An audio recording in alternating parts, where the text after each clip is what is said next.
Baik, selamat malam Bapak Ibu semua. Bapak Ibu yang terkasih, kita sudah memasuki masa Advent, masa penuh pengharapan, masa penantian, masa penuh rahmat. Tetapi juga di masa ini kita kerap kali dibuat bingung, karena ini sudah akhir tahun Bapak Ibu. Ya, Bapak Ibu sudah mulai bingung karena pertama-tama ada yang bingung nanti Natalan, mau Natal kemana ya, mau libur kemana. Ada yang bingung nanti Natal tahun baru mau jalan-jalan kemana, mau beli hadiah apa, ya. Tetapi dari semua kebingungan ini, kebingungan apa yang menurut Bapak Ibu ya sungguh-sungguh perlu mendapat perhatian kita. Bingung yang seperti apa? Ya. Kalau saya membuat pertanyaan seperti ini, Bapak Ibu di kolom chat bisa diketik saja. Ya, supaya tidak terlalu tegang. Jadi mungkin ada yang bingung cari pacar. Ya, akhir tahun sudah berlalu, kenapa kok sampai sekarang anak saya belum punya pacar, sudah umur 35, putri lagi. Ya, ada juga yang kemudian bingung akhir tahun, tahun depan apakah masih bisa melewati tahun dengan baik dan seterusnya. Maka Bapak Ibu, pada hari ini dan juga besok saya mau mengajak Bapak Ibu semua untuk sedikit banyak merenungkan sebenarnya apa sih yang menarik dan istimewa dalam seluruh hidup kita. Sehingga dalam permenungan kita, saya mengajak Bapak Ibu untuk melihat kembali apakah yang kita punyai atau apa yang kita miliki dalam hidup kita sehari-hari. Ya, bagus tadi ada yang mengatakan, apakah sudah layak merayakan tahun baru depan ini? Nah, Bapak Ibu yang terkasih, pertama-tama kita sudah sehari-hari di dalam permenungan kita mengatakan bahasa yang sangat rohani, takut akan Allah, mengasihi Allah, dan menghormati, menyembah Allah. Inilah dia. Kalau begitu di akhir tahun ini kita boleh bertanya-tanya, apa sih nanti di akhir tahun ini, bahkan juga mungkin di akhir hidup kita, ya, sudahkah kita takut akan Allah, sudahkah kita mengasihi Allah, dan sudahkah kita menghormati Allah? Dengan kata lain, pada akhir tahun ini, apa sih yang menjadi warisan kita untuk anak cucu kita, bahkan untuk cicit kita, atau bahkan mungkin kita mau nggak berbagi warisan ini bagi orang-orang lain, bagi tetangga-tetangga kita. Ya, maka menarik kalau kita mengatakan dan melihat ya bahasa sederhana. A simple rule of life, ya, aturan hidup yang sederhana. Satu saja adalah bagaimana kita menghargai warisan kita. Ya, tentu kita mempunyai dua macam warisan. Yang pertama-tama adalah ya apa yang telah aku miliki dan apa yang akan aku wariskan. Ya. Jadi pertama yang sudah saya miliki dan yang kedua adalah sesudah saya miliki ini bagaimana saya menggunakannya sehingga bisa saya bagikan atau teruskan kepada generasi berikut. Menarik Bapak Ibu, kalau begitu seorang psikolog terkenal dia menuliskan bukunya 12 Rules for Life. 12 aturan untuk hidup. Namanya Jordan Peterson. Ya, 12 aturan hidup. Jadi dengan kata lain dia mau mengatakan aturan inilah yang membuat kita mampu memiliki atau memelihara warisan ini dan yang meneruskan ini. Nah, Bapak Ibu yang terkasih, kalau kita mengatakan warisan, ya, pertama-tama apa yang muncul dalam kepala kita? warisan apa yang sudah saya dapatkan ya? Atau warisan apa yang akan saya berikan? Nah, Bapak Ibu, singkat kata, kalau kita mungkin dibalik atau memakai bahasa lain, kalau nanti kita meninggal, kita mau dikenang sebagai apa dalam hidup ini? Ya, entah oleh anak kita, entah oleh cucu kita, atau oleh orang lain, teman-teman kita, dan tetangga-tetangga kita. Kita mau dikenang sebagai apa?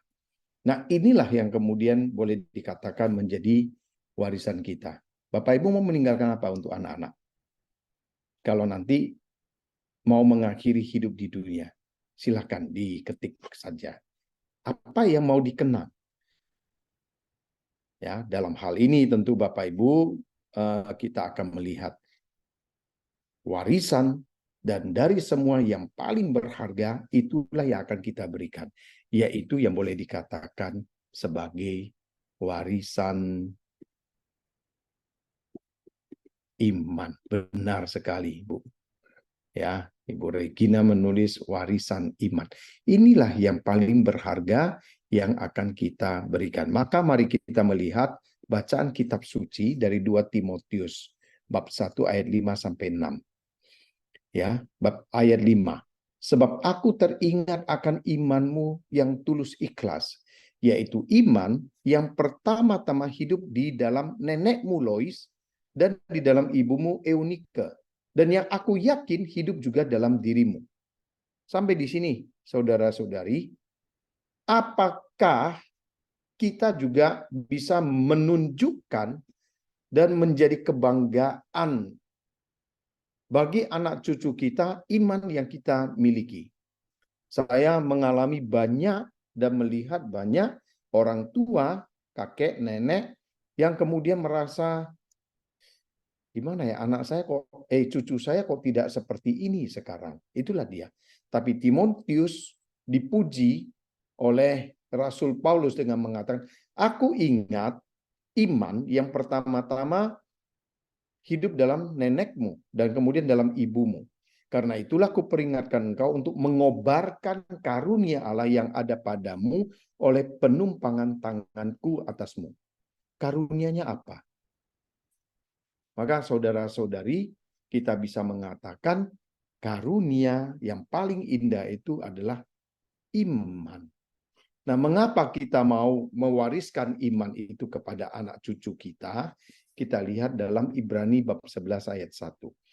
Iman adalah dasar dari segala sesuatu yang kita harapkan. Dengan kata lain, apa sih dasar kita mau berharap? Mengapa kita mau berharap untuk sesuatu yang kita tidak pernah bisa menebak? Itulah iman. Dan bukti dari segala sesuatu yang tidak kita lihat. Dengan kata lain, iman itu selain adalah dasar dari pengharapan, sesuatu yang belum terwujud, tetapi juga bukti dari segala sesuatu yang tidak kita lihat. Bagaimana Rasul Paulus penulis surat kepada orang Ibrani menjelaskan ini? Coba saudara kita melihat di sini. Apa yang dikatakan oleh penulisnya? Karena iman. Abraham tatkala ia dicobai, dia mempersembahkan Ishak anaknya. Saudara bisa membayangkan, mungkin sudah melihat filmnya kan? Apa filmnya? Film yang terbaru, His Only Son, anaknya yang tunggal. Ya, bagaimana perjuangan batin Abraham sewaktu hendak mempersembahkan Ishak. Berat sekali, ya. Jadi Abraham menerima janji Allah bahwa dia akan mempunyai keturunan sebanyak bintang di langit dan sebanyak pasir di pantai. Pertanyaannya, bagaimana mungkin Abraham bisa mempunyai anak sebanyak itu kalau anaknya satu-satunya dikorbankan? Jadi kalau kita mengatakan, loh kan ada yang lain, Ismail, ada yang lain dan sebagainya. Bapak Ibu, ada satu anak Abraham juga, namanya istimewa, yaitu Medan. Jadi orang Medan itu mungkin anak-anak Abraham semua. Ya, tapi baik, lihat ya. Tetapi tidak diakui sebagai, bukan tidak diakui, tidak dianggap sebagai anak yang istimewa. Karena apa? Karena Abraham sesudah memperoleh Ishak baru memperoleh anak-anak lain. Nah, lihat, karena iman juga Ishak memberikan berkat kepada Yakub dan Esau. Karena iman juga Yakub ketika hampir waktunya akan mati memberkati Yusuf, lalu menyembah sambil bersandar kepada tongkatnya. Karena iman Yusuf menjelang mati memberitakan tentang keluarnya orang Israel. Karena iman, maka Musa. Coba lihat Bapak Ibu. Karena iman, karena iman, karena iman, semuanya. Ya, maka kita bisa mengatakan, lihatlah semuanya karena iman. Ya, ada Musa lagi karena iman, dan kita tahu kisah Musa kan. Ya, dia menderita, ya, dia menerima penghinaan, dia harus meninggalkan semua kekayaannya di Mesir, ya. Dia kemudian harus pergi ke padang gurun dan sebagainya. Semuanya karena iman. Dan menarik dengan itu apa yang terjadi, ya. Lihat, karena iman sewaktu orang-orang Israel memasuki tanah terjanji, maka tembok kota Yeriko yang begitu hebat itu bisa runtuh. Hanya cuma dikelilingi. Ya. Dan apa yang dikatakan lagi, lihat, apalagi yang harus aku sebut, boleh dikatakan, Bapak Ibu, kalau kita membaca kitab suci, kita bisa tahu. Semuanya itu berbicara tentang iman. Lihat, sebab aku akan kekurangan waktu apabila aku hendak menceritakan tentang Gideon. Bapak Ibu tahu kisah Gideon? Mudah-mudahan tahu. Bagaimana tentang Barak? Bagaimana tentang Simpson? Tahu kan kisahnya, moga-moga tahu ya. Bagaimana kok hilang? Ya. Bagaimana tentang Simon, tentang Barak, tentang Gideon, tentang Yefta, tentang banyak tokoh-tokoh dalam Alkitab. Singkat kata, Bapak Ibu, kita tahu tidak tentang kisah-kisah hidup mereka? Ada Samuel, ya, ada para nabi lain, Yesaya, Yeremia, Yehezkiel, ya, tentang Nabi Elia, Elisa. Singkat kata, karena iman, ya, mereka telah menaklukkan kerajaan, mengamalkan kebenaran, memperoleh apa yang dijanjikan, menutup mulut singa. Siapa ini Bapak Ibu? Tahu nggak? Siapa yang bisa menutup mulut singa? Ada yang tahu? Daud. Dan Nabi Daniel. Daniel. Ya, menarik lagi di sini dikatakan memadamkan api yang dahsyat, ya, dan seterusnya. Ya, ini semua karena iman. Maka Bapak Ibu yang terkasih, kalau begitu kita melihat, ya, karena itulah iman itu adalah warisan yang luar biasa. Tetapi orang-orang lain membiarkan dirinya disiksa dan tidak mau menerima pembebasan. Siapa ini yang kita dengar baru kita dengar itu kan? Dari kitab Makabe kan? Supaya mereka beroleh kebangkitan yang lebih baik. Ada yang diejek, didera, dan sebagainya. Maka Bapak Ibu yang terkasih, kalau begitu kita mengatakan toh, dengan apa kita mau dikenang seperti apa dan sebagai apa, ya, kita boleh mengatakan inilah dia warisan yang iman adalah warisan yang paling indah, warisan yang menyelamatkan. Karena apa? Karena dikatakan dalam Roma, sebab jika kamu mengaku dengan mulutmu bahwa Yesus adalah Tuhan, percaya dalam hatimu bahwa Allah telah membangkitkan dia dari antara orang mati, maka kamu akan diselamatkan. Karena dengan hati orang percaya dan dibenarkan, dan dengan mulut orang mengaku dan diselamatkan. Karena itu Bapak Ibu saudara-saudari yang terkasih, boleh dikatakan inilah yang istimewa.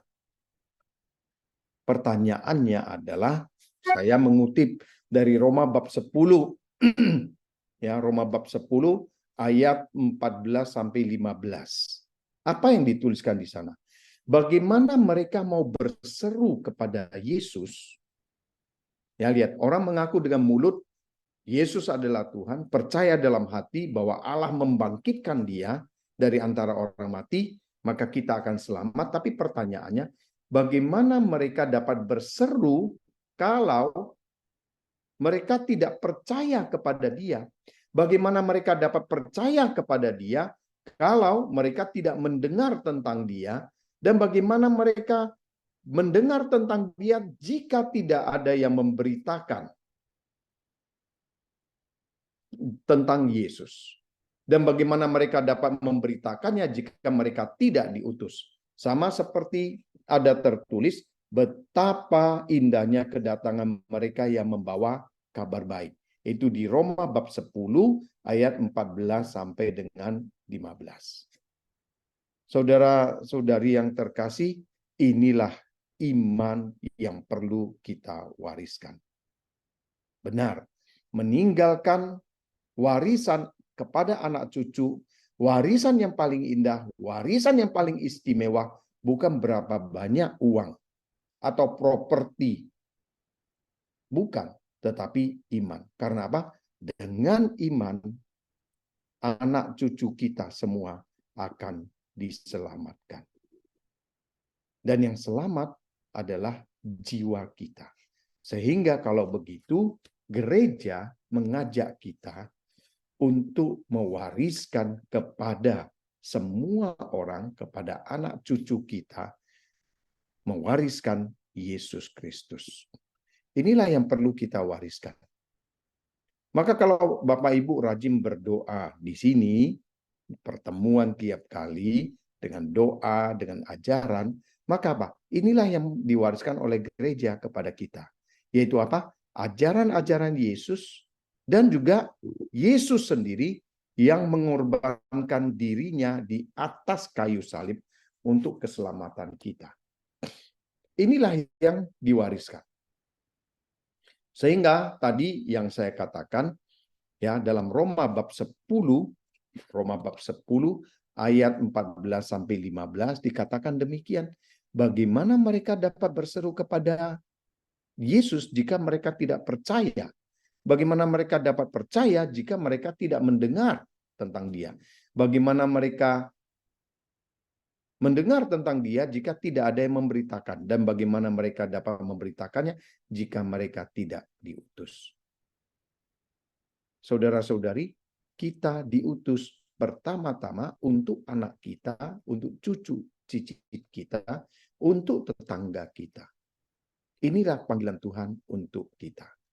Maka warisan ini, warisan iman yang sudah kita miliki ini, kita sikapi sebagai dengan bahasa takut akan Allah, mengasihi Allah, dan menghormati Allah di atas segala-galanya.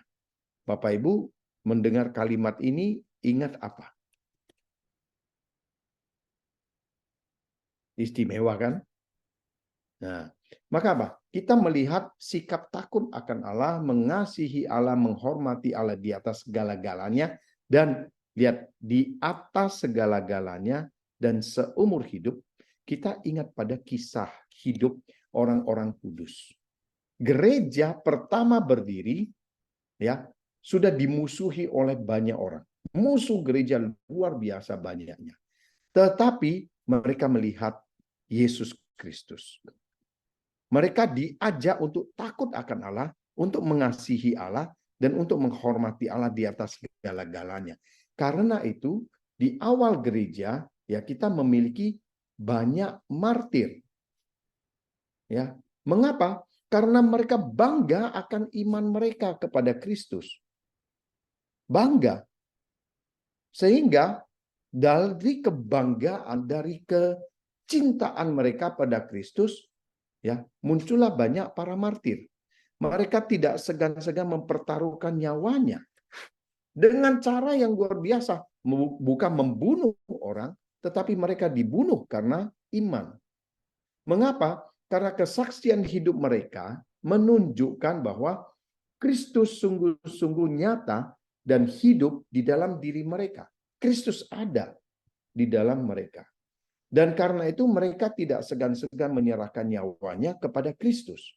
Mengapa? Karena Kristuslah segala-galanya. Maka kalau kita melihat kalimat takut akan Allah, mengasihi Allah, menghormati Allah, Bapak Ibu, kita kemudian diingatkan toh pada apa? Kalimat pertama dalam 10 perintah Allah. Nah, Bapak Ibu ingat kan perintahnya? Apa perintah Allah? Ayo, siapa yang ingat? Diurut. Tidak boleh loncat-loncat. Bapak Ibu kan sering berdoa. Ya, satu. Jadi begini menghafalnya. Akulah Tuhan Allahmu. Satu. Apa?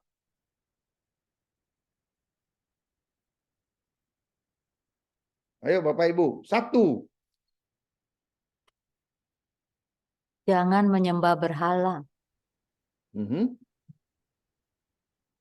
Lengkapnya. Jangan menyembah berhala, berbaktilah kepadaku saja. Dan cintailah aku lebih dari segala sesuatu. Itu hafal atau nyontek, Bu?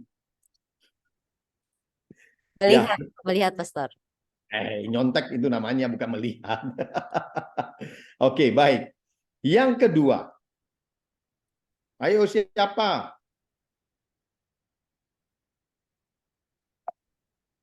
Hampir sama, kasihilah sesama manusia. Tidak begitu, Bu. Ayo.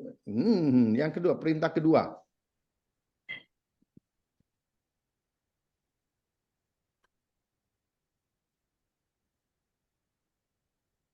Jangan, jadi satu, jangan menyembah. Jadi 10 perintah Allah.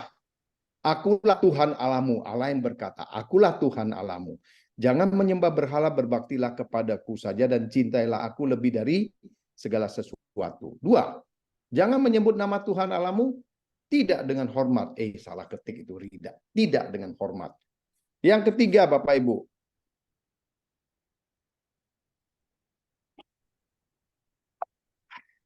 Kuduskanlah hari Tuhan. Ya kan? 4. Hormati ibu bapak. 5. Jangan membunuh. 6. Jangan berbuat zina atau berbuat cabul. Saya hafalnya rumusan kuno. Jangan berbuat cabul. 7. Jangan mencuri. 8. Jangan bersaksi dusta. 9. Jangan ingin berbuat cabul. 10. Jangan ingin akan milik sesamamu manusia secara tidak adil. Bapak Ibu, kalau melihat ini sebenarnya menghafalnya gampang, Bapak Ibu. Ya. Lihat, 10 perintah pertama itu berhubungan dengan Tuhan. Ya. Lalu 10 perintah 6 perintah berikutnya, lihat dimulai, Bapak Ibu perhatikan nggak ini urutannya? 1, 2, 3. Oke ya. Lihat, 1 jangan, 2 jangan, 3 tidak ada kata jangan, kudus karena hari Tuhan. 4 juga tidak ada kata jangan. Karena apa? Karena langsung ke orang tua. 1, kudus karena hari Tuhan, yang nomor 3. Nah, yang lain-lain menghafalnya gampang Bapak Ibu. Perhatikan ini, angka ke-6. Jadi 1, 2, 3, 4 mudah menghafalnya, ya kan? Sampai 4. Nah, 5 sampai 10 urutannya jangan terbalik-balik Bapak Ibu. Apa perintah nomor 6? Jangan berzina. Ya kan? Mudah menghafalnya Bapak Ibu. 6 bahasa Inggrisnya apa Bapak Ibu?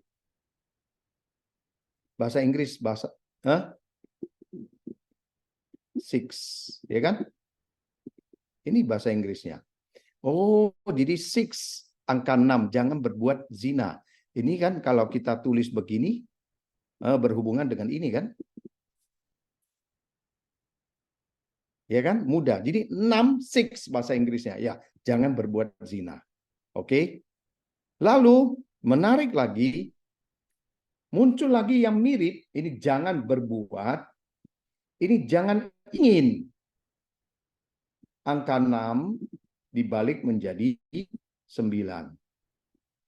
Nah, sisanya Bapak Ibu tinggal mengisi jangan membunuh, jangan mencuri, jangan bersaksi dusta, jangan mengingini milik sesamamu. Ya, dimulai dari perintah yang paling berat yaitu membunuh. Baru kemudian mencuri. Itu cara menghafal. Bapak Ibu, tolong hafal baik-baik itu. Karena apa? Karena sekarang kalau kita mau mengaku dosa, kita tidak bisa menghafal itu, kita menjadi sulit untuk mengaku dosa. Itulah dia. Ya. Maka boleh dikatakan Bapak Ibu, dengan ini ya kita menghafal. Inilah yang kita katakan tadi, inilah yang terjadi dengan para apa namanya? Orang kudus ya, para martir. Sekarang pertanyaannya Bapak Ibu, seberapa banyak di antara kita yang tahu dan hafal hidup orang-orang kudus? Ada yang hafal tidak? Siapa saja ya? Mungkin Bapak Ibu lihat bagaimana orang-orang Tionghoa dulu mengajari anak-anaknya supaya anak-anaknya tahu nilai yang paling berharga. Ya, Bapak Ibu kalau saya sebutkan kisah hidup ya, apa bukan kisah hidup. Kalau saya sebutkan kisah tentang Bakcang. Bakcang. Oh iya, betul. Ya. Bapak Ibu tahu kisah siapa itu Bakcang? Ada orangnya, ada tokohnya. Ada yang tahu nggak ya? Siapa? Kalau kita makan bakcang itu kita ingat siapa? Nggak tahu ya. Maka apa? Ini dia kisah Cien. Ya, apa yang terjadi? Dia loncat ke sungai, bunuh diri karena dia melihat rajanya hidup tidak memperhatikan rakyat. Lihat, ini kisah kepahlawanan. Maka orang untuk memperingati dia itu makan bakcang. Ceritanya panjang lebar. Bapak Ibu boleh membaca. Ya. Lalu dengan itu mau mengajari anak-anak muda ya bahwa apa? Cinta pada negara. Ya, harus membela negara. Itulah dia. Nah, karena itu nanti di daerah mana itu Palembang kemudian muncul lagi dari peringatan Cien itu lomba perahu naga. Ya. Oke. Selain itu Bapak Ibu kan tahu kan pernah makan cakwe loh. Enak nggak cakwe Bapak Ibu? Itu mengingatkan kita akan kisah hidup siapa Bapak Ibu? Makan cakwe. Banyak orang tidak tahu makan cakwe. Ya. Nah, cakwe mengingatkan kita akan kisah hidup dari Yue Fei. Ya, nanti boleh dicari lebih jauh tentang kisah hidup Yue Fei. Ya. Lalu apa? Bapak Ibu lihat, Yue Fei orang makan cakwe karena benci pada dua orang suami istri ya, yang kemudian memfitnah Yue Fei sehingga dia dibunuh. Nah, karena rakyat marah, maka mereka membuat gorengan dua suami istri digoreng kemudian dimakan. Ini dia kisah Yue Fei. Maka apa? Dengan begitu orang ingat bahwa apa? Orang harus setia pada negara, jangan menjadi pengkhianat. Itu cara orang Tionghoa mengingatkan akan nilai. Nah, Bapak Ibu, kalau kita melihat kalau begitu ini gambarnya siapa? Ada yang tahu?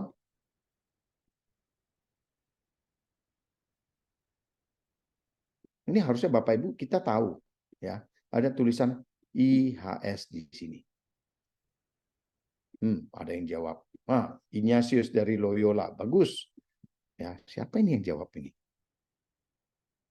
Ibu Yunita, ya. Ignatius dari Loyola. Oke, kalau ini Oh, ini pasti tahu ini kan, yang bisa berbicara dengan burung dan dengan serigala. Fransiskus Assisi, ya. Baik. Kalau suster pasti tahu kan. Lalu ini siapa lagi? Oh, sudah ada namanya di sana. Santa Katarina dari Siena. Sekarang saya tanya Bapak Ibu, apa istimewa Santa Katarina dari Siena? Atau gini, Santo Ignatius dari Loyola, apa istimewanya dan apa yang diajarkan kepada kita? Ada yang bisa menjawab? Santo Ignatius dari Loyola.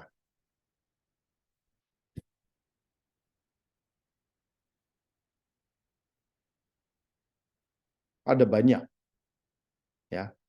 Nah, salah satu, jadi dia kemudian mendirikan serikat Yesuit, ya, mendirikan serikat Yesuit. Lalu apa? Karena mau menjadi orang yang berjuang bagi Tuhan sendiri. Ya, baik. Kita lihat kemudian ini ada Santa Katarina dari Siena, ada Teresia dari Kanak-Kanak Yesus. Apa yang istimewa selain tadi ada yang menjawab bagus, ya latihan rohani, tetapi ada satu ajaran dia menarik, yaitu apa? Agere contra, berbuat melawan. Misalnya kita ingin berdoa, tetapi ini asik melihat IG, melihat TikTok. Ini jamnya berdoa ini. Bagaimana? Lawan keasikan kita dengan melihat TikTok atau melihat IG. Lawan, itu agere kontra. Ya, aduh sekarang harus doa rosario. Aduh lagi lemas, lagi malas. Lawan rasa itu. Itulah artinya agere kontra. Ya, kalau Santa Katarina dari Siena apa? Santa Katarina dari Siena adalah orang yang mau hidup menderita. Musim dingin pun dia tidak memakai sepatu. Dia berjalan sampai ke lapangan Santo Petrus dan berdoa untuk persatuan gereja. Itulah dia. Ya, untuk persatuan gereja supaya gereja yang terpecah belah kemudian boleh bersatu kembali, dan itu ada yang menjawab bagus itu, yaitu apa? Kemudian meminta Paus untuk pulang dari pembuangan di Avignon. Lalu kita tahu Santa Teresia dari Kanak-Kanak Yesus. Santo Agustinus apa istimewanya Bapak Ibu? Kita sering mendengar ya Santo Agustinus. Dialah yang menjelaskan kepada kita pokok-pokok iman tentang arah. Nah, pertanyaan saya, saudara, zaman sekarang anak-anak muda kita itu jarang lagi melihat teladan. Jarang. Ya, anak-anak kita ini diekspos dengan macam-macam pikiran dan contoh-contoh yang salah. Ya, kita lihat tadi contoh kisah Bak Chang dari Chien, ya, kisah Cakwe dari Yue Fei, ya. Dengan kata lain, kita melihat bagaimana nilai kebenaran diajarkan kepada anak-anak kita. Sekarang anak-anak kita mana tahu Santo Agustinus? Apa istimewanya Santo Agustinus? Ya. Jadi anak-anak kita mana tahu Santa Katarina dari Siena? Fransiskus Assisi pernah dengar, tapi apa istimewanya ya? Santa Teresia dari Kanak-Kanak Yesus. Apa istimewanya ya? Padahal ini santo-santa besar. Ya. Belum lagi kalau kita sebut apa istimewanya sih Nabi Elia? Nah, anak-anak kita tidak tahu lagi. Karena apa? Karena anak-anak kita yang sekarang dalam pikiran dan otak mereka, yang sekarang mereka tahu, Bapak Ibu, adalah siapa? Bukan santo-santa. Yang mereka tahu adalah Spider-Man, Batman, Superman, apalagi ya, Iron Man, ya, terus siapa lagi, dan segala macam. Mereka tahu komik ya, tapi tokoh-tokoh kitab suci yang punya nilai, ya. Oh ini ada lagi Tayo Niger. Nah itulah yang dikenal anak-anak kita. Karena apa? Mereka tidak tahu apa-apa. Tidak tahu bahwa inilah warisan iman yang sungguh-sungguh perlu mereka kenal. Apalagi kalau kita menyebut santo-santa lain yang lebih luar biasa, ya, yaitu misalnya siapa? Pernah dengar Santo Ireneus? Apa istimewanya? Ireneus dari Smyrna. Pernah mendengar tentang Santo Laurentius? Ya, apakah anak-anak kita ini kenal semuanya ini? Ya, dengan kata lain, saudara-saudari, kita ini tidak lagi tahu apa-apa. Anak-anak kita, ya, mereka tidak kenal warisan yang indah, ya, bahwa iman ini takut mengasihi dan menghormati Allah adalah suatu kebanggaan, ya. Mereka tidak tahu lagi bahwa ini dia, para martir memberi kesaksian akan kebenaran tertinggi, ya, memberi kesaksian akan nilai sejati kehidupan. Inilah dia. Ya, mengapa? Karena sebenarnya dalam diri kita manusia ada kerinduan untuk berbicara tentang kebenaran dan membelanya. Seperti sekarang banyak orang mau bicara tentang perang Israel dan Hamas. Tetapi kemudian karena tidak tahu, maka tidak lagi bisa melihat mana kebenaran itu.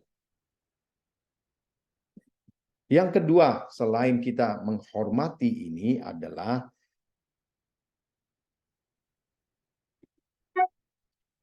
bagaimana kita menghormati kesucian. Saya mau hormat pada kesucian dan memperlakukan kesucian ini secara hormat. I will honor things and treat them with respect. Nah, apa itu suci, Bapak Ibu, saudara-saudari? Kalau kita mengatakan suci, apa itu suci? Ya, suci adalah sesuatu yang indah, yang tak bercela, yang sekaligus juga menakjubkan. Inilah suci. Karena itu apa? Begitu orang berhadapan dengan segala sesuatu yang suci, rasa hati diangkat kepada Tuhan itu sungguh-sungguh menguasai seseorang. Karena apa? Karena kesucian adalah inti dari diri setiap makhluk, setiap individu. Ya, kesucian boleh dikatakan adalah tujuan akhir dari setiap kehidupan. Sehingga kita bisa mengatakan, ya, setiap orang yang menghormati kesucian, dia akan masuk ke dalam inti kehidupan. Ya, dia akan mencapai kesucian sampai akhir hidup.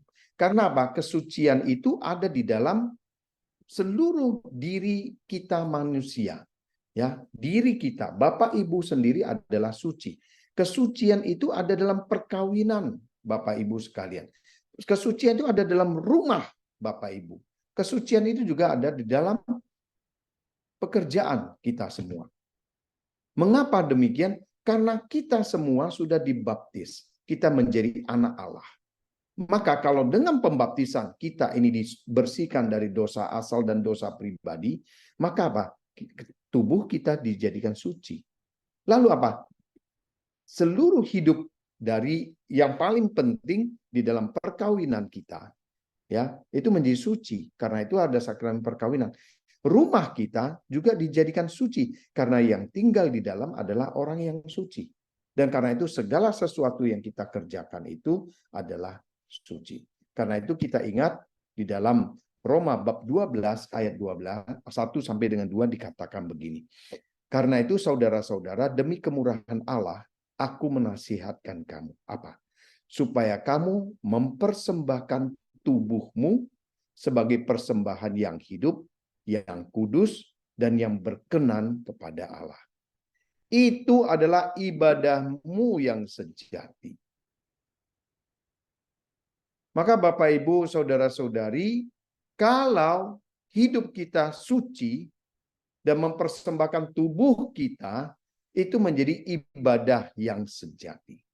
kita dipanggil untuk tidak menjadi serupa dengan dunia ini, tetapi berubahlah oleh pembaharuan budimu, sehingga kamu dapat membedakan manakah kehendak Allah. Yaitu apa? Apa yang baik, apa yang berkenan pada Allah, dan yang sempurna. Kalau begitu, kesucian membuat hidup kita menjadi sempurna. Kalau hidup kita ini suci, lewat badan kita, lewat perkawinan kita, lewat rumah kita, lewat pekerjaan kita, maka kalau begitu, itu akan menjadi ibadah kita yang sejati. Ibadah itu bukan dengan mulut komat kamit. Ibadah itu bukan dengan maafkan orang yang sombong dan merasa cuma dia yang bisa berbahasa roh. Tidak. Ibadah itu adalah kita mempersembahkan seluruh tubuh kita sebagai persembahan yang hidup. Ibadah bukan performance, bukan tampilan, tetapi adalah mempersembahkan hidup. Yang ketiga, saudara-saudari, ya, itu aturan kehidupan. Yang pertama kita ingat, kita akan takut akan Allah, menghormati Allah. Yang kedua adalah menghormati kesucian. Yang ketiga, saya mau belajar berdoa. Ya, berdoa adalah, mungkin ada yang mengatakan berdoa adalah berbicara dengan Allah. Berdoa adalah berkomunikasi dengan Allah. Berdoa adalah mendekatkan diri pada Allah. Singkat kata, berdoa boleh kita ringkas adalah ada bersama dengan Allah. Berdoa tidak harus dengan cara mulut berkomat kamit dengan bahasa tidak jelas. Ya, misalnya maafkan kalau ada orang merasa bisa berbahasa roh, dia sudah berdoa. Tidak. Ya, kalau dia bisa berbahasa roh, coba tanya, dia tadi berdoanya apa saja? Menurut Rasul Paulus, orang yang bisa berbahasa roh harus bisa menafsirkan bahasa roh. Dan harus ada yang bisa menafsirkan. Kalau tidak, omong kosong karena tidak berguna bagi iman. Ya. Jadi, berdoa adalah ada bersama dengan Allah. Ada bersama dengan Allah. Jadi bukan meminta orang lain berdoa untuk saya, bukan. Nah, karena itulah saya perlu belajar berdoa. Dan saya mau belajar berdoa. Karena tidak gampang, saudara, untuk berdoa itu. Ya. Jadi, saudara, dengan kata lain, kalau kita ada waktu semakin banyak bersama Allah, maka apa? Aku penuh rahmat. Rahmat Allah melingkupi aku dan apa? Aku dapat menjadi berkat bagi orang lain. Karena itu saudara, sebenarnya sangat keliru kalau kita sering meminta doa dari orang lain. Pertanyaannya adalah, kita meminta orang lain berdoa untuk kita, apakah kita sudah belajar, kita sendiri belajar berdoa? Nah, bagaimana itu? Kita berdoa menyediakan waktu bagi Allah. Ya, dengan menyediakan waktu bagi Allah, kita bisa mengatakan inilah dia latihan hidup rohani. Karena hidup rohani kita, yaitu dalam hidup berdoa, ya, ini perlu dilatih. Perlu dilatih. Doa tidak bisa muncul begitu saja dan spontan begitu saja. Tidak bisa. Doa bukan susunan kalimat dan kata-kata yang indah-indah tapi kosong. Tidak. Doa adalah ada bersama dengan Allah. Ya, maka dia menjadi latihan bagi hidup rohani kita. Karena dengan berdoa, saya semakin peka akan kehadiran Allah. Saya semakin merasakan Allah hadir, maka kita bisa mengerti, ya, seperti kita lihat tadi Santo Fransiskus dari Assisi, dia bisa memandang matahari, saudara matahari, dan bulan sebagai saudari. Dia bisa berbicara dengan burung, dia bisa berbicara dengan serigala. Karena apa? Karena dia ada bersama dengan Allah. Dan kita lihat kisah hidup orang-orang suci tadi, martir dan kisah-kisah dalam kitab suci. Coba lihat saudara Samson. Samson dia penuh kekuatan, tetapi karena dia melalaikan latihan hidup rohaninya, dia menjadi sombong karena punya kekuatan, maka Tuhan menghukum dia. Dan akhirnya apa? Matanya menjadi buta. Tetapi di akhir hidupnya, sebenarnya bukan akhir hidupnya, di saat-saat penting dalam hidupnya, dia meminta kepada Tuhan supaya Tuhan memberikan dia kekuatan untuk membinasakan musuh-musuhnya, yaitu orang Filistin. Nah, dengan berdoa, kita juga memperdalam hidup rohani kita. Dengan kata lain, kalau begitu, saudara, sekali lagi kita tidak berdoa, kita tidak meminta orang lain berdoa untuk kita, tetapi semakin kita berada bersama dengan Allah, kita semakin rajin berdoa, kita memperdalam hidup rohani kita, maka kitalah yang berdoa bagi orang lain, karena kita menjadi berkat bagi orang. Selain itu, doa juga melengkapi kita. Lihat ini. Hendaklah kamu kuat dalam Tuhan, dalam kekuatan kuasa-Nya. Karena apa? Doa memberikan kepada kita perlengkapan senjata Allah. Supaya kamu dapat bertahan melawan tipu muslihat iblis. Karena perjuangan kita bukanlah melawan darah dan daging, tetapi melawan pemerintah-pemerintah, melawan penguasa-penguasa, melawan penghulu-penghulu dunia yang gelap ini, melawan roh-roh jahat di udara. Saudara jangan tertawa dengan membaca roh-roh jahat di udara. Karena apa? Karena roh-roh jahat itu memang ada di sekeliling kita. Mereka terbang melayang.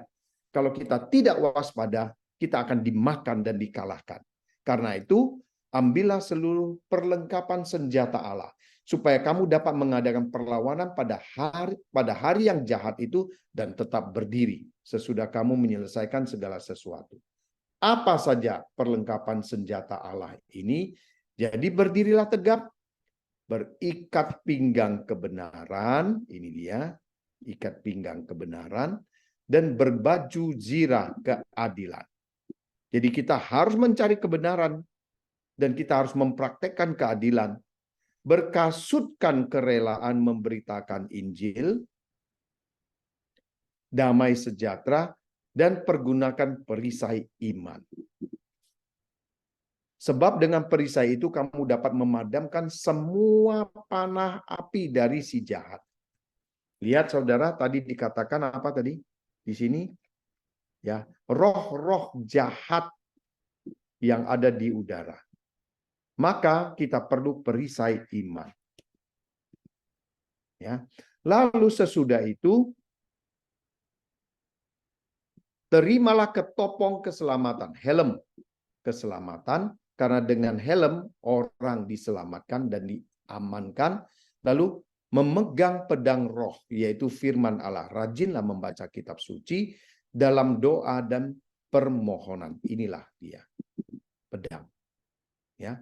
Berdoalah setiap waktu dalam roh dan berjaga-jagalah di dalam doamu dengan permohonan yang tak putus-putusnya untuk segala orang kudus, juga untuk aku, supaya kepadaku jika aku membuka mulutku dikaruniakan perkataan yang benar, agar dengan keberanian aku memberitakan kebenaran Injil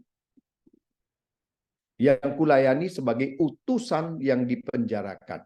Berdoalah dengan keberanian, aku menyatakannya sebagaimana aku harus berbicara. Maka saudara, doa ini adalah kekuatan. Dan bagi kita orang Katolik, doa rosario adalah doa yang paling indah. Doa yang penuh kekuatan. Bukan doanya ibu-ibu, Bapak Ibu. Ya, ini doa semua orang beriman. Nah, untuk itu mungkin kita perlu mengetahui sedikit ada perang luar biasa di mana semua tentaranya di tangan kiri selalu memegang rosario. This is gentleman. Ya, inilah kekuatan. Gentleman, ya, this is strength. Inilah kekuatan. Perang apa itu? Perang Lepanto, Bapak Ibu. Perang di mana tidak ada harapan untuk menang, Tetapi Paus menyerukan kepada seluruh aliansi Kristen waktu itu, ya, supaya yang berperang melawan kekuatan Islam di Lepanto, ya, semuanya memegang rosario dan berdoa rosario. Tentara-tentara semua memegang rosario, dan inilah kita menang. Maka dengan itu kita bisa melihat, ya, bahwa hidup dalam doa. Aku mau. Dan sesudah aku mau, ya, aku lihat, aku mau berdoa tiada henti-hentinya. Inilah tekun dan berjaga-jaga. Mengapa tiada henti? Karena kita tidak pernah berhenti berperang melawan apa itu? Kekuatan jahat yang muncul dalam bentuk 7 dosa pokok. Bapak Ibu masih ingat kan apa saja dosa pokok itu kan? Ya, 7 dosa pokok itu Bapak Ibu ingat, yang pertama paling gampang, sombong, serakah, atau tamak. Ingat kan saya pernah minta supaya dihafal. Ya, iri, dengki, marah, cabul, atau hawa nafsu, rakus, dan malas. Bapak Ibu, mengapa kita harus terus-menerus berperang melawan kekuatan-kekuatan jahat yang muncul dari dosa-dosa pokok ini? Ya, karena segala sesuatu yang baik, rahmat Allah, ya, bukan sesuatu yang datang kepada kita secara otomatis. Bukan. Karunia Allah harus dikejar, harus diperjuangkan, harus didapat. Inilah dia. Ya, dia harus dikejar, diolah dan didapatkan. Inilah dia. Maka kalau kita mau melawan berperang ini, ya, kita harus mengenalkan perlengkapan senjata Allah. Ya, sehingga kita bisa mengatakan, ya, bahwa setan melihat kita menundukkan kepala, dia berpikir kita akan menang, bahwa dia sudah menang. Sampai sewaktu kita selesai berdoa, kita mengatakan amin, dengan senjata kebenaran, pedang kebenaran, kita mengalahkan setan. Inilah dia. Dan kalau begitu, poin kelima, ya, adalah perjuangan yang kita upayakan itu, ya, akan mencapai kepenuhannya. Dan kepenuhan hidup kita adalah hidup yang suci, kekudusan. Ya. Kalau begitu kita melihat tadi poin ketiga, ya. Poin keempat adalah berdoa, ya, itu adalah ada bersama dengan Allah. Ya. Berdoa membuat kita menjadi kudus, dan kekudusan kesucian kita ini menjadi saluran berkat bagi sesama. Sehingga dengan begitu kita bisa mengatakan perjuangan kita, ya, untuk mencapai kekudusan itu adalah puncak tertinggi dari segala bentuk kehidupan. Ya, kesucian hidup adalah wujud dari kebahagiaan sejati. Maka Bapak Ibu, kalau kita bertanya apa yang menjadi tujuan hidup kita, kalau ada yang menjawab kebahagiaan, maka kesucian adalah kebahagiaan sejati. Ya. Dengan kata lain, kesempurnaan dari hidup adalah kesucian, menjadi orang suci, menjadi orang kudus. Maka kalau kita banyak berdoa Bapak Ibu, salah satu buah yang kita dapatkan dari doa adalah menjadi suci. Dan dengan suci, kita berada dekat dan selalu ada bersama dengan Allah. Karena itu kita bisa mengerti apa yang dikatakan oleh Rasul Paulus dalam Roma bab 1 ayat 1 sampai dengan 4. Dari Paulus hamba Kristus Yesus, dan dia, Paulus langsung mengatakan, dia dipanggil menjadi rasul dan dikuduskan, disucikan untuk memberitakan Injil Allah. Tanpa kesucian orang tidak bisa memberitakan Injil. Karena apa? Injil, kebenaran-kebenaran Yesus bukan ideologi. Kebenaran-kebenaran dan keindahan Injil bukan sesuatu yang dibicarakan dalam seminar-seminar, tetapi Injil itu ya diberitakan di dalam kesucian hidup. Injil itu telah dijanjikan sebelumnya dengan perantaran para nabinya dalam kitab suci. Tentang apa? Injil, Bapak Ibu lihat, Injil Allah, memberitakan Injil Allah, dikuduskan. Injil itu adalah tentang anaknya, yaitu Yesus Kristus, yang menjadi manusia. Dan itulah besok kita akan berbicara tentang itu. Menjadi manusia diperanakan dari keturunan Daud, menurut roh kekudusan. Lihat muncul lagi sekali lagi. Dinyatakan oleh kebangkitannya dari antara orang mati, bahwa ia adalah anak Allah yang berkuasa, Yesus Kristus Tuhan kita. Jadi saudara-saudari yang terkasih, kalau begitu, ya aturan hidup seorang Kristiani adalah dipanggil untuk menjadi kudus. Dan untuk mencapai kekudusan itu, kita diajak. Pertama, nanti kita akan review ulang, ya bagaimana kita dipanggil untuk takut akan Allah. Yang kedua, kita juga dipanggil untuk berdoa, menghormati kekudusan. Yang ketiga, untuk berdoa. Yang keempat, untuk tekun belajar berdoa, ya.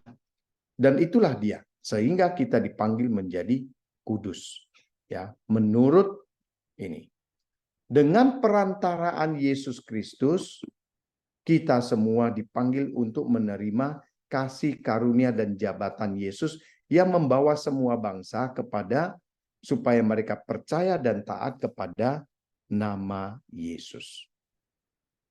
Ya, karena kita semua telah dipanggil untuk menjadi milik Kristus. Maka saudara-saudari, kalau begitu kita dipanggil dan dijadikan sebagai orang kudus. Inilah dia yang menjadi warisan surgawi yang Tuhan berikan kepada kita. Maka saudara-saudari, kalau begitu ya kita melihat dari awal, apa sih yang menjadi warisan surgawi kita semua? Yang pertama-tama adalah kita dipanggil untuk takut dan mengasihi Allah. Ya, takut akan Allah, mengasihi Allah, menghormati Allah. Yang kedua, kita ini dipanggil untuk menjaga, menghormati kesucian dan memperlakukan kesucian itu dengan hormat, ya. Yang ketiga, ya, kita diajak untuk berdoa untuk melawan banyak yang akan menghancurkan kita, dan lalu kita diajak untuk berjaga-jaga, berdoa tiada henti. Karena apa? Karena godaan itu akan membuat kita menjadi malas berdoa. Yang keempat adalah ya kita dipanggil semua untuk mana dia? Berdoa tiada henti. Ya, yang kelima, kita harus berjuang seumur hidup mencapai kesucian. Sehingga kalau begitu kita bisa mengatakan inilah warisan yang Tuhan berikan kepada kita. Tuhan memberikan kepada kita anaknya yang tunggal supaya kita disucikan. Dan dengan itu kita dipanggil untuk menjadi milik Yesus Kristus, untuk terlibat dalam mati dan kebangkitan Yesus Kristus, untuk mengalami Yesus Kristus, dan kita dipanggil seluruh hidup kita kepada Yesus Kristus. Dan kalau kita dipanggil kepada Yesus, kita sudah disucikan. Sehingga dalam Roma bab 1 ayat 1 sampai 7 disebutkan di sini, kita semua dipanggil ya untuk menjadi milik Yesus Kristus. Ya, call to belong to Jesus. Kalau menjadi milik Yesus Kristus, maka kita semua dipanggil untuk menjadi orang suci. Bapak Ibu, kalau begitu seluruh yang kita kerjakan, baik doa, ya kita mendoakan orang lain, kita berdoa bersama, kita membaca kitab suci, kita dipanggil untuk menjadi orang suci. Tidak ada lagi warisan yang paling indah. Maka dengan itu kita pun juga dipanggil ya untuk menjadi suci dan menyucikan orang lain. Inilah panggilan kita semua. Karena itu kalau begitu ya, kalau kita tidak perlu takut dengan apapun yang kita hadapi. Karena kita ingat dalam Keluaran bab 14 ayat 14. Ya, Tuhan yang akan berperang bagimu, kita cukup tenang saja. You only need be still. Baik, begitu Bapak Ibu. Apakah ada pertanyaan yang mungkin kita akan bahas bersama? Silakan.